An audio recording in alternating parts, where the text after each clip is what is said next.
మాతృదేవోభవ, పితృదేవోభవ, ఆచార్య దేవోభవ. తంత్ర జ్యోతిష్యం అనేటువంటి ఈ వీడియోలో భాగంగా మన తదుపరి వీడియోలో మనకు ఈరోజు పట్టణ నివాసం అనేది చాలా ఎక్కువైంది. ఎక్కువ మంది జీవనాధారం కోసం, ఉద్యోగ నిమిత్తం, మరెన్నో కారణాలతో పట్టణాల్లో వెళ్ళి బాడుగకు ఇల్లు చూస్తూ ఉంటారు. మరి వాళ్లకు ఆల్రెడీ ఒక పోర్షన్ ఉంటుంది, అక్కడ వీరు వెళ్తారు, వెళ్ళి చూస్తారు. అంతకుముందు ఎవరో నివాసం ఉండి, కాపురం ఉండి అక్కడ ఖాళీ చేసి వెళ్ళుంటారు. మరి ఆ ఇల్లు మీకు నచ్చుతుంది. మరి నేను తీసుకోవచ్చా, తీసుకోకూడదా? మరి తీసుకుంటే ఆ ఇల్లు ఎలా ఉండాలి? చీకటిగా ఉంది, నేను తీసుకోవచ్చా? మరి బాగానే ఉన్నా కానీ, లైటింగ్ ఉన్నా కానీ ఎందుకో తిరుగుతూ ఉంటే ఇబ్బందిగా ఉంది, మైండ్ సరిలేదు, బయట వస్తే బాగుంది అనుకుంటా కొన్ని ఇండ్లు ఉంటాయి. అదేవిధంగా ఎక్కువ విండోస్ ఉండడం, ఎక్కువ లైట్లను ఆపేసిన ఎక్కువ కాంతి ఉంటుంది. మరి ఆ కాంతే కాస్త ఇబ్బందికరంగా ఉంటుంది. అటువంటి ఇల్లు తీసుకోవచ్చా? మరి దీనికి తీసుకున్న తర్వాత నుంచి మాకు ఆ ఇంట్లో బాగుండాలంటే ఏం చేయాలి, మేము ఆ ఇంట్లోకి వెళ్ళి మొదలుకొని ఎటువంటి విధి విధానాలు పాటించాలి అనేటువంటి సందేహాలకు ఈ వీడియోలో వివరణ ఇవ్వడం జరుగుతుంది. ఇప్పుడు మనము వెళ్ళి ఒక పోర్షన్ చూస్తే అంతకుముందు కొంతమంది ఎవరో ఒక 5 సంవత్సరాలు 4 సంవత్సరాలు ఎన్నో సమ్ డేస్ ఉండేసి ఖాళీ చేసి వెళ్ళుంటారు. వాళ్ళకేదో ఖాళీ చేయాల్సిన అవసరం వచ్చి ఉంటుంది.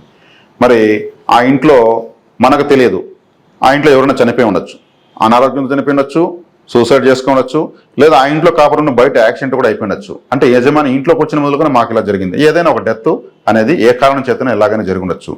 మరి అది చూసి ఇల్లు వచ్చిన తర్వాత మనకు చాలా కష్టాలు వచ్చాయి, కోర్టు కేసులు వచ్చాయి, పోలీస్ స్టేషన్కి వెళ్ళాము, యాక్సిడెంట్ జరిగినాయి, ఆర్థికంగా నష్టపోయాము, రకరకాలు ఉంటాయి. మనకు చెప్పరు, మనము అది తెలియదు. ఆ ఇంట్లోకి మనము తెలిసి వెళ్ళినా తెలియక వెళ్ళినా అవన్నీ అంతకుముందు ఆ ఇంట్లో సంభవించుంటాయి. మరి ఇటువంటి ఇంట్లో తెలియకుండా వెళ్ళాము, చేరిన తర్వాత మాకు తెలిసింది. మరి ఇప్పుడు ఇంతవరకు మాకేమీ నెగటివ్ అనిపించలేదు, ఇంకేమైనా జరుగుతాయని భయంగా ఉంది, మరి ఎలా అనేటువంటి పరిస్థితులు కూడా వస్తూ ఉంటాయి. వీటన్నిటికీ ఎక్కడ సమాధానాలు దొరుకుతాయో తెలియదు, ఎవరు చెప్తారో కూడా తెలియదు. వీటిపైన కూడా సోషల్ మీడియా ప్లాట్ఫామ్లో చెప్పేటువంటి వాళ్ళు కూడా ఇప్పటివరకు చాలా తక్కువే, ఎవరిని చెప్పారో లేదు నాకు తెలియదు. ఎందుకంటే మనం ఒక ఇంట్లోకి వెళ్ళామంటే అంతకుముందు ఒక 4-5 సంవత్సరాలు ఉన్నారంటే కొన్ని ప్రాణులు అక్కడ నివసించాయి, వాళ్ళ యొక్క ఆరా లెవెల్స్ అక్కడ తిరిగాయి. ఆ ఇల్లు వాళ్ళ యొక్క జీవశక్తితో నిండి ఉంటుంది ఖచ్చితంగా. ఈవిడ ఒక గొప్ప కోటీశ్వరుడు కారు అమ్ముతున్నాడంటే కొత్త కారు కన్నా ఎక్కువ రేటు పెట్టి కొంటారు ఆ కార్ని. ఎందుకంటే అతని యొక్క ప్రాణశక్తి ఆ కారులో ఉంటుంది. ఆ కారు యొక్క ఆరా లెవెల్లో ఆ మిలీనీర్ యొక్క ఆరా లెవెల్ ఉంటుంది. అది తీసుకుంటే అతని యొక్క సంపత్కరమైనటువంటి జీవన విధానం వీళ్ళకి కంటిన్యూ అవుతుంది.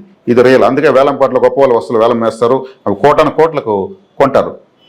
గాంధీ మహాత్ముడు వాడిన స్టిక్ ఈరోజు వేలం వేస్తున్నామంటే ఇంటర్నేషనల్ లెవెల్లో పరుగులు పెట్టి రేటు వస్తుంది. ఎందుకంటే ఆయన ఒక దేశానికి నడిపించినటువంటి వ్యక్తి, మహాత్ముడు అనిపించుకున్న వ్యక్తి. ఈరోజు భారతదేశ కరెన్సీ పైన ప్రతి నోటు పైన ఆయన ఫోటో ఉంటుంది, లక్ష్మీపుత్రుడైన. కాబట్టి ఆయన వాడిన వస్తువుకు అంత డిమాండ్. ఆయన ఒక ఆరా లెవెల్ ఆ వస్తువులో ఉంటుంది, ఆయన ఉపయోగించాడు. ఒక గురూజీ, ఒక పీఠాధిపతి, ఒక స్వామీజీ, ఒక మహర్షి సజీవ సమాధి అయిన తర్వాత ఆయన వాడిన చెప్పులు, ఆయన వాడిన బట్టలు, ఆయన వాడిన కర్ర అని అక్కడ పెడతారు, వాటి దండం పెట్టుకుంటారు. దాంట్లోంచి జీవశక్తి ఉంటుంది. అలాగే మీరు చేరుతున్నటువంటి ఇంటిలో అంతకుముందు ఉన్న వాళ్ళ యొక్క జీవశక్తి ఆ ఇంట్లో ఖచ్చితంగా ఉంటుంది. ఆ ఇంట్లో ఎవరైనా సూసైడ్ చేసుకుంటే ఎక్కడైతే తనకు ప్రాణం పోయిందో ఆ ప్రదేశాన్ని పదే ఆ ఆత్మ వచ్చి సందర్శిస్తుంది. ఇక్కడే కదా మనం చనిపోయాము అనేసి ఆ ఆత్మ తపన అక్కడికి వస్తూ ఉంటుంది. ఆ ఆత్మ తాకడ అనేది ఆ ఇంటికి ఉంటుంది, ఖచ్చితంగా ఉంటుంది. అందుకే ఎవరైనా ఎక్కడ ఇంట్లో చనిపోతే ఆ ఇల్లు మూత వేసేస్తారు, 1 సంవత్సరం పాటు మూత వేస్తారు. ఎందుకంటే ఆ ఆత్మ ఇంటి బయటకు వచ్చి మూతేసిన విసుగు చెంది ఇంకా రావడం ఆగిపోతుంది. అది కొన్ని నెలల వరకు వస్తుంది, తర్వాత మనం తెలుసుకుంటే అది ఇంకా రాదు అని. అంటే సైకాలజీ అనేది అట్లే ఉంటుంది. వర్చువల్ బాడీ ఉన్నా కానీ అంతకుముందు హ్యూమన్ బాడీ ఉన్నప్పుడు ఉన్నటువంటి సైకాలజీ అలాగే ఉంటుంది. కాబట్టి ఇటువంటి నెగటివ్ ఎనర్జీస్ లోడ్ అయి ఉంటాయి. కాబట్టి ఇప్పుడు ఏం చేయాలి? మేము చేరిపోయాము, ఏం చేయాలి? ఆ ప్రభావం ఏదో మాకు ఉన్నట్టు అనిపిస్తూ ఉంది, సరిగ్గా నిద్ర పట్టడం లేదు, ఇల్లు బాగుందని తీసుకునేసినాము కానీ మాకేదో నలతగానే ఉంది అన్నప్పుడు మీరేం చేయాలంటే ఇల్లుని బాగా రాతి ఉప్పేసి ఫ్లోర్ అంతా కడిగేయాలి. రాతి ఉప్పు అంటే సముద్రం దొరుకుతుంది. సముద్రంలో ఎన్ని జీవనదులు ఉన్నా కలుపుకునేస్తుంది. సముద్రంలో ఎంత తేనె పోసినా అది తీపెక్కదు, చాలా శక్తివంతం సముద్రం. ఆ సముద్ర ఉప్పుతో మనం ఒక పిడికడేసుకుని తలస్నానం చేస్తే చాలా కర్మ క్లెన్జింగ్ అయిపోతుంది. మనకు ప్రతిరోజు మనం సముద్రం స్నానం చేయలేము. కాబట్టి ఈ ఉప్పుతో కడిగామంటే అది ఒక విధంగా చెడ్డనంతా తీసి బయటకు వెళ్ళిపోతుంది, కడిగేయాలి. తర్వాత గోడలు, ఫ్లోర్ టాప్ ఎలా కడగాలంటే గుగ్గిలం అని ఒకటి ఉంటుంది. అది సాంబ్రాణి కాదు, గుగ్గిలం. అటువంటి వాసన రాదు, పొగ మాత్రం అద్భుతంగా వస్తుంది. ఈ గుగ్గిలం అనేటువంటి దాన్ని, అదేవిధంగా నవగ్రహ సాంబ్రాణి, 9 రకాల సాంబ్రాణి మనకు దొరుకుతుంది. ఈ 9 రకాల సాంబ్రాణి తీసుకొని ఈ గుగ్గిలం అన్ని కలిపి పొగ వేసి ప్రతి రూమ్లో దట్టంగా పట్టించేయాలి. పట్టించేసి అన్ని కిటికీలు మూసేసి దట్టంగా పొగబెట్టి కిటికీలని తెరిచేసి ఫ్యాన్లన్నీ వేసేయాలి. 5లో రెగ్యులేటర్ 5లో పెట్టాలి. ఈ పొగ మొత్తము ఇంటి చుట్టూ ఇల్లంతా కూడా తిరుగుతుంది. ఎప్పుడైతే ఈ గుగ్గిలం ఇలా వేస్తామో ఇంట్లో ఉన్నటువంటి చీకటి శక్తులు లేదంటే ఇటువంటి మనం చెప్పుకున్న రహస్యమైనటువంటి ఎనర్జీ, నెగటివ్ ఎనర్జీ లెవెల్స్ అంతా కూడా ఆ పొగతో కలిసి బయట వెళ్ళిపోతాయి. అందుకే చిన్నపిల్లలకు ఏదైనా కింకా పడి ఉంటే ఏ ఓవెన్ పోరు వేసుకున్నా ఏడ్చినా అప్పుడు గుగ్గిలం బట్టి వాళ్ళకు ఒళ్ళంతా ఇలా పెట్టేవాళ్ళు. ఎందుకంటే వాళ్ళకు సహస్రం ఓపెన్లో ఉంటుంది, ప్రతి ఒక్కదాన్ని రిసీవ్ చేసుకునేస్తారు. సహస్రం ఓపెన్ ఉంటుంది కాబట్టి పాజిటివ్ నెగిటివ్ని ఫాస్ట్గా రిసీవ్ చేసుకునేస్తారు. నెగిటివ్ వచ్చినప్పుడు ఓవెన్ పోరు పెట్టుకుంటారు. అలాగే ఇంట్లో ఉన్నటువంటి దుర్శక్తి బయటకు వెళ్ళాలంటే కూడా గుగ్గిలము అత్యద్భుతమైనటువంటి పరిష్కార మూలిక. ఈ నవగ్రహ సాంబ్రాణి అనేటువంటిది కూడా న్యాచురల్గా దొరికేటువంటి మట్టి రాళ్ళు, అవి సువాసనలు వస్తాయి. 9 రకాల సాంబ్రాణి అంటే అద్భుతంగా ఉంటుంది. అదేవిధంగా మనకు 108 మూలికలతో కూడినటువంటి మనకు ఒక బ్యాగ్ అమ్ముతారు.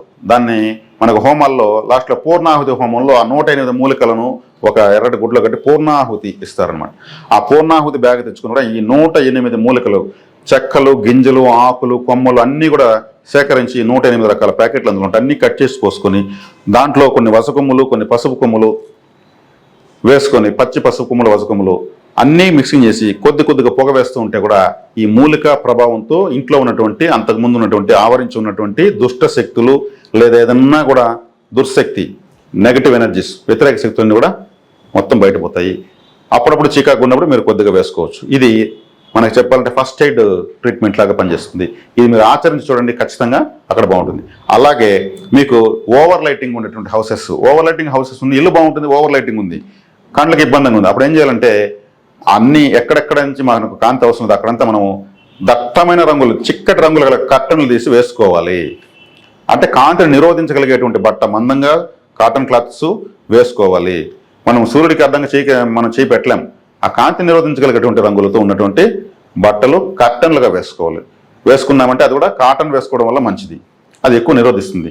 ప్లాస్టిక్ వేసుకోవడం వల్ల అది తేలిగ్గా ఉంటుంది, అది ఎగిరిపోయేసి ఇంకొంచెం కన్ఫ్యూజ్, కళ్ళకు షేడ్ లాగా కొడుతూ ఉంటుంది. కాబట్టి ఇది ఒక చక్కటి మార్గం. ఎందుకంటే కాంతి అనేది మనకు అవసరమే, అది అవసరం మించి ఉన్నప్పుడు దాన్ని నిరోధించుకునేదానికి ఇది చక్కటి మార్గము.